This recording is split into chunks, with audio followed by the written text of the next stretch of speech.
Здравствуйте, дорогие телезрители!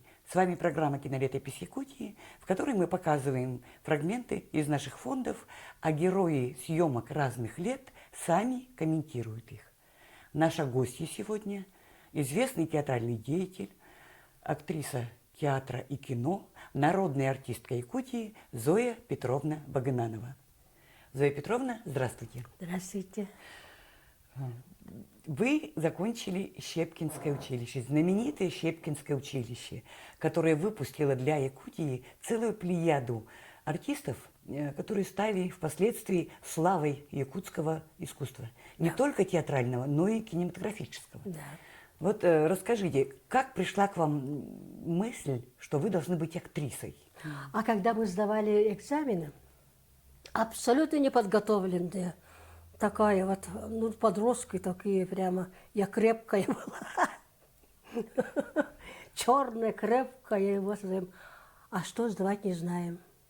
Оказывается, это стихи надо, басни надо, все такое, а? Жюри сидит. И сам был еще Потапов, Федот Федотович, ему всего 31 год, и он, значит, закончил режиссерский курс в Москве. И первое задание было набрать вторую студию в Щепкинское училище. Он приехал. Ну, я стала читать, ну, конечно, плохо читаю, наверное. И говорит, а он мне дает задание, кричи, я кричу, подругу зову, голос, силу голоса узнать, видимо. А потом говорит, за тобой гонится, хулиганы гонятся. Как ты, выйди, заходи и спрячься, говорит. Ну, как, что будешь действовать, сама думай. Это Потапов мне дает знание. Вышла и в коридоре стою, видимо, меня не примут. Видимо, потому я не от хулиганов, а от этого страха, как я пойду в деревню, и на меня все будут кликать. Актриса, актриса, боже мой, как я выдержу. И прямо с таким волнением, со слезами я влетела и спряталась под их скатерть поехали, да. Ну вот так закончился, и эта приемка, комиссия работала, и говорят, ну вот Багананова.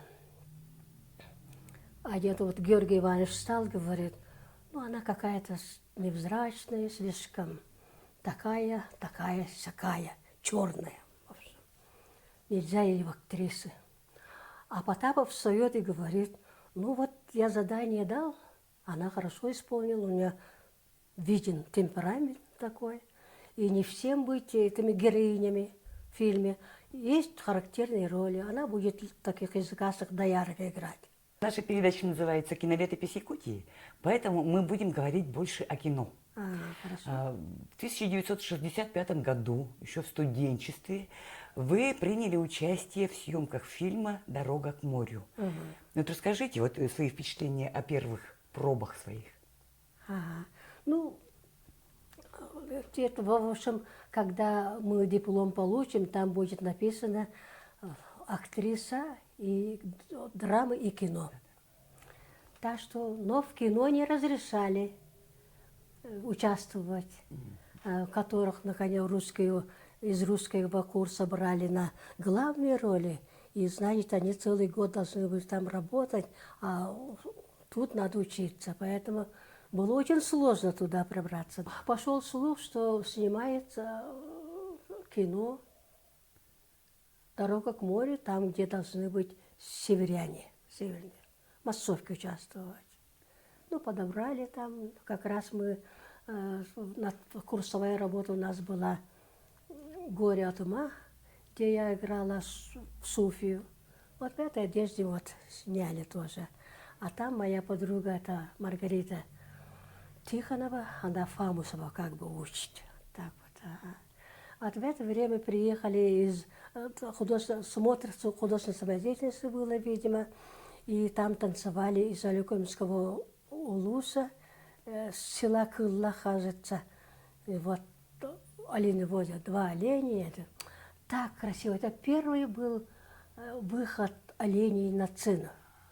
Так было красиво, как они вот танцевали. Просто радоваться не нарадовались.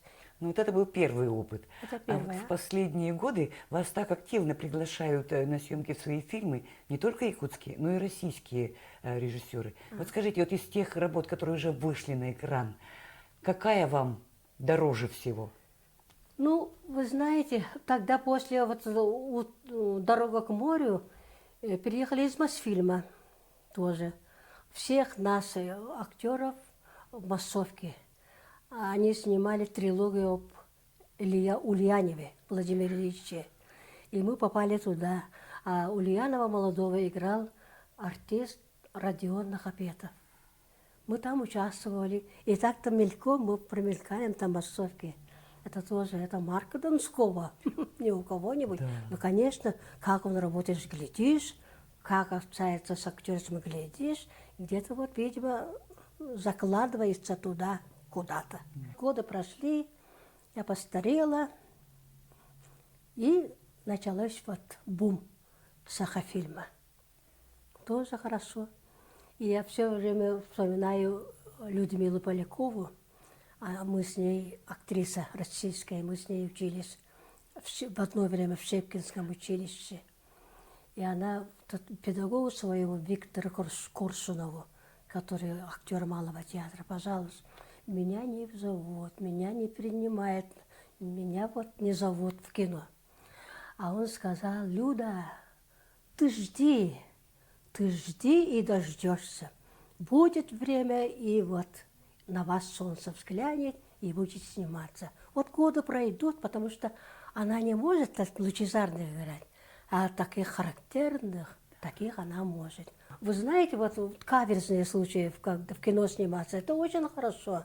Но с другой стороны, вот, видимо, наши ребята, которые вот снимают, они не знают органику актера или они, ну, просто пришли, что и снимают, да? А кого я там буду играть, что я буду делать, сколько, насколько протянется эта съемка, они не говорят. Вот «Заблудившийся», допустим, да, я играю маленькую роль, там, бабушку-героя. И я там сижу, когда вот они пошли искать моего внука, а я его жду около ворот, и дождь идет. Дождь льет и льет, действительно шел дождь, но оказывается, это в кино просто дождь не видно, поэтому должны заливать вот этим, да. А мне не сказали, мне в час ночи говорят, будем снимать, не сказали, что меня будут лить водой. А я сижу,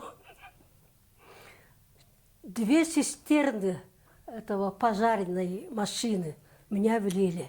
Потом, например, спрашивают, сколько это было? 8 тонн. Лили.